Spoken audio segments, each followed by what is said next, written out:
Hello again for another episode of the Wisdom of the Tarot. This week we're doing the Hierophant, sometimes called the High Priest or the Pope in some packs. Last week we talked about the Emperor and the Empress. Those represented the material world. And let's not forget that the material world gives us constant opportunities for spiritual growth. The emperor got to the highest position in the land. He had huge responsibilities and he could never satisfy all the people all the time. He found that although he had great temporal power, he was never quite sure who he could trust and who would tell him the truth. He probably lived in fear of being usurped or even murdered. If, however, he responded to the call of his inner being, he could overcome his fears. Today, talking about the Hierophant is, in a way, a completely different energy.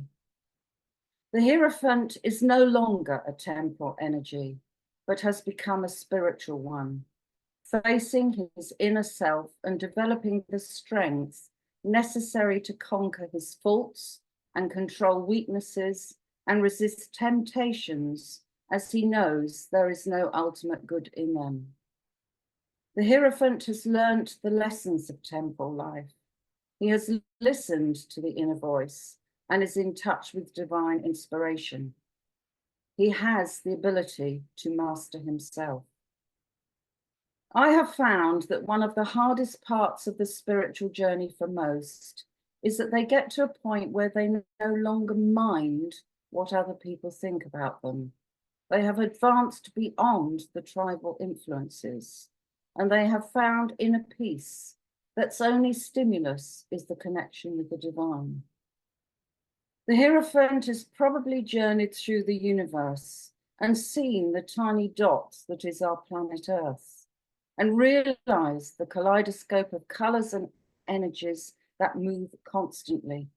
Nothing is static, and all our lives are transitory in the scheme of things. So, the Pope can only, in a way, be translated in a spiritual sense. So if you have picked the Pope, it is almost certain that you have some awareness of this inner light, this inner strength, this inner being. It is, as I said, the most spiritual of the cards in the pack. And there is very little other way one can illustrate it. But if you pick this card, it is probably urging you to look within, to find the true truth that comes within your own being, which is in turn connected to the highest possible spiritual light. So obviously it is a very positive card to pick. It brings inspiration, it brings real truth, and of course, it brings love. So there is much to meditate on this card, if that is the one you choose. So next week, I will be talking about the Lovers and the Devil, which seems an unlikely pairing, but you will see why when we talk about it.